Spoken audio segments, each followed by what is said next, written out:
recently I was just passing by, saw a poster. My curiosity drove me here. So I was really curious to ask, who are you? And what are you doing here? And secondly, that's a curiosity, kind of a superficial question. And since it seems that you are a spiritually inclined person, what's the difference between consciousness and awareness? Because this has been a question that I have been pondering on recently. So thank you in advance for dealing with this. So your question was, who are you? And I think, if I understood your question correctly, it's in the context of the spiritual, let's say, masters, teachers, offerings that one comes across, perhaps in Tiruvannamalai, but also in the Indian subcontinent. I don't know how, familiar you are with it, but we have a very ancient system. In fact, it's the most ancient system of spiritual transmission, which is called Guru Vada.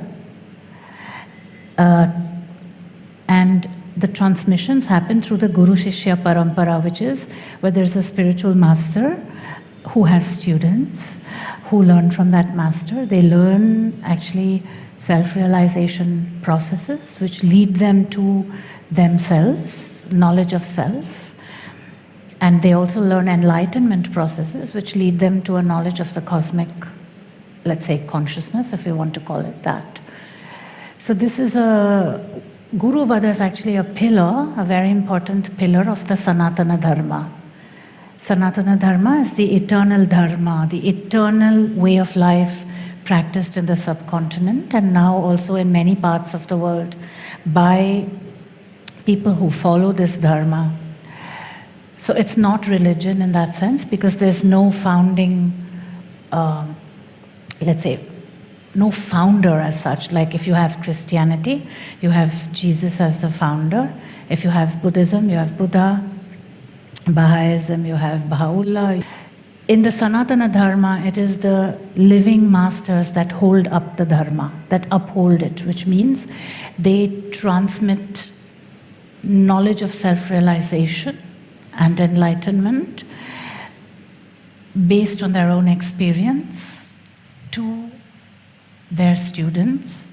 So it's a process of living transmission, which also keeps alive the trajectory of spirituality, always bringing up the new that has been realized. So you asked who I am. So I'm in that context, as I understood it. So I'm one of those maybe 100,000 such, or more than 100,000 maybe such guides, teachers, masters, whatever you want to call it. We call them Adhyatmik Guru in India. Adhyatmik Guru is a spiritual guide, actually. Now, whether I am a guide or not to a person depends also on the relationship they have with me and how they respond, or whether what I say resonates with them. Regarding your question about awareness and consciousness, so these two words have often been used synonymously in the arena of spirituality, or in spiritual work. I would say that awareness is the perception of being conscious, and consciousness is the perception of existence. If one is pedantic about these, about the meanings attributed to these words, one misses out the actual point, which is fundamentally experiential in nature. It is, what are you experiencing? Whether you call it awareness, or you call it consciousness, or you call it the perception of consciousness, or the consciousness of awareness, these are words that are so close to each other in a general sense that what I feel is very important is just what is your experience. It's not about what you read in a book. That is conceptual, let's say, conceptual awareness of something, but it still isn't experience. It's conceptual experience, which is 1/6 of the actual experience you can have. So a lot of the times in the Indian subcontinent, we are very precise how we define people who have conceptual knowledge. They are called acharyas, you know. They are called acharyas. They are people who are able to take knowledge from here and transmit it to another. An adhyatmic guru, for example, a spiritual guide, is somebody who directly shows you yourself, who turns your gaze inward, who continuously directs you to the self, which is the soul within you. And reading all the books on all the spiritual masters and what they all have said cannot give that experience unless that actual act of direction inwards is done. In the subcontinent also, what is clearly believed and followed actually quite a lot is that it is imperative to have a spiritual guide to show you the self, just as you would have a doctor to, heal you in one area, or a lawyer to take care of your... So the Adhyatmic Guru is almost like a sort of is almost like a profession. It is somebody who shows you yourself, devoid of all the accoutrements and all the, the frills and the embroidery. An Adhyatmic Guru is a simple job which certain people are qualified to do and others not.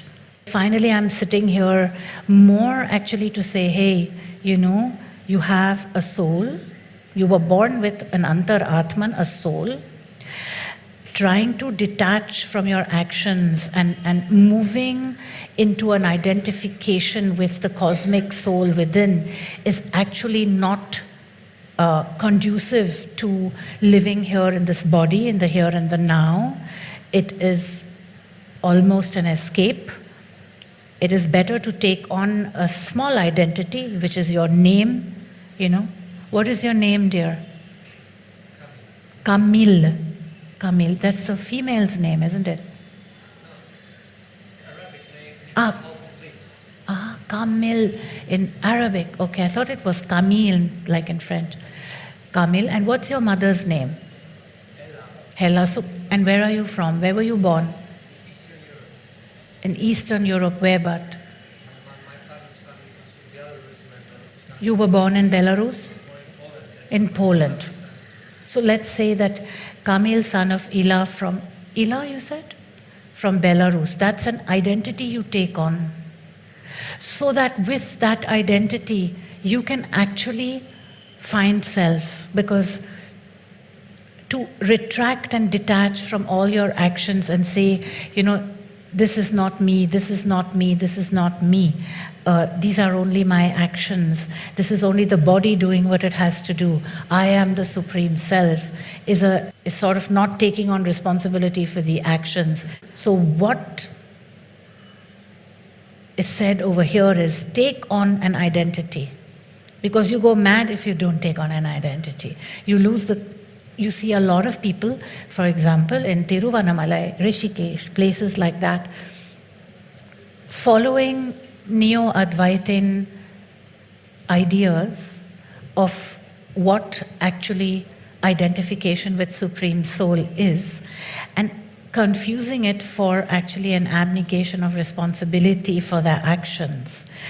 Also, having practiced taken up these practices and practiced them for 20 or 30 years, they still haven't found themselves, and there is a sadness which grows.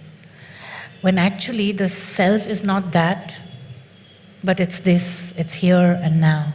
And the process of tuning into that here and now is what actually is being spoken about here. So who am I? I'm one who speaks that. There's no need to actually even know the difference between awareness and consciousness, because these two are words that actually, fade into each other or melt into each other and can mean each other in certain contexts. So the focus is more on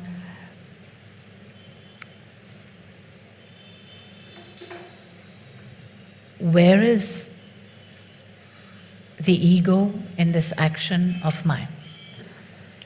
Is this action of mine inspired by the ego, or is it inspired by the truth of my existence, which is the soul? We call the Antaraatman in Sanskrit the inner residing Atman, the Ahankar, the ego, and it is the I. We've taken on an I, a very slim I, because if you add on to that I, then you're already talking ego. So a spiritual tool in that sense is to take on this I. Kamil, son of Ilza from Poland, now stands there in the middle of life and has to decide from moment to moment, where is this action arising from? Is it from the ahankar, from the ego, from the loud, demanding, clamoring, insisting, pushing, opinionating voice of the ego? Or is it from what Kamil may have forgotten over the years, which is the very soft, almost imperceptible impulse of the Antaraatman, the soul.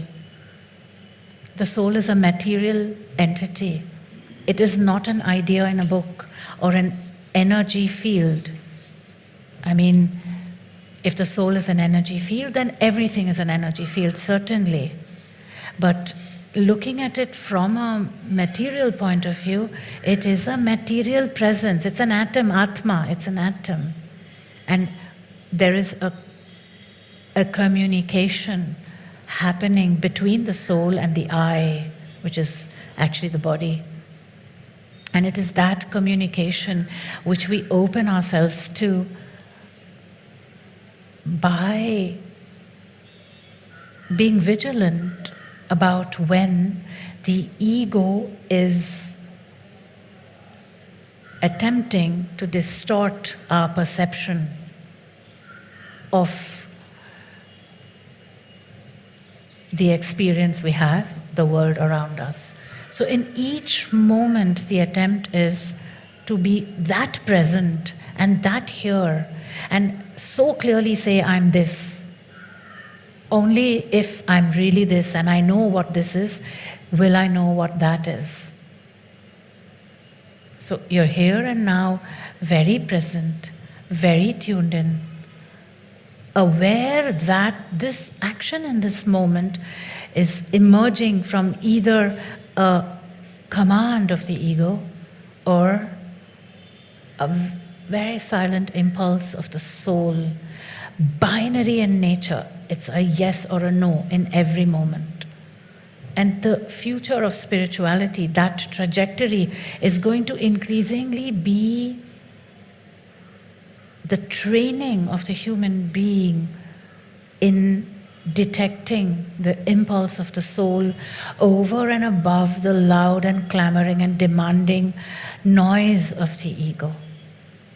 It is signal we look for, and we circumvent the noise. It's a clear rejection of the idea that one can actually become the observer and detach from the actions and from all desires and thoughts and so on, because that is tantamount to, and is often is, a refusal of the responsibility for the actions that have been undertaken. It even was a shake-up for me when this, teaching started to manifest, the sheer materiality of it, the sheer,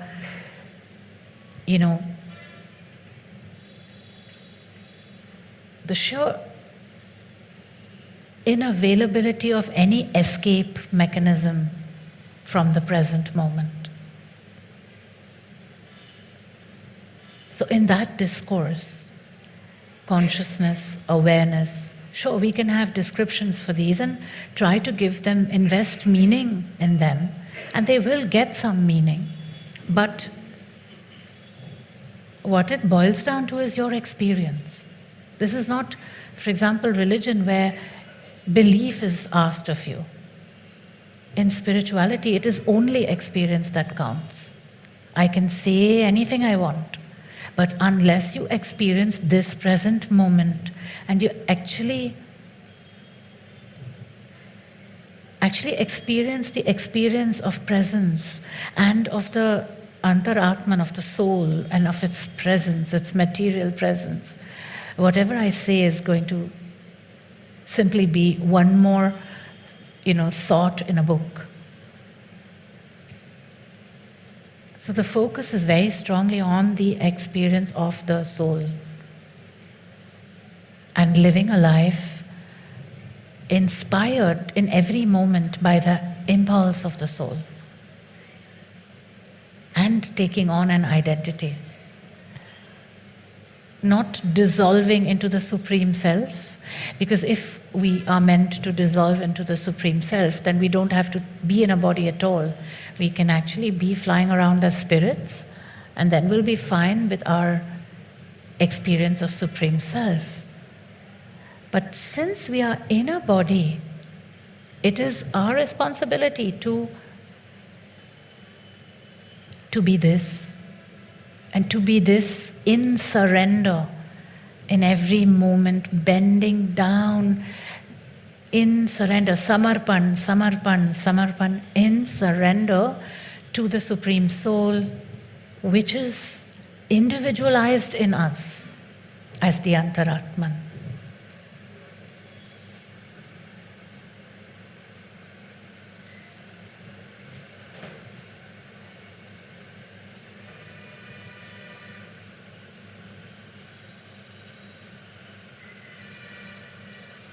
And now it would be nice, you asked me who I am, now it would be nice if you started to know who you are.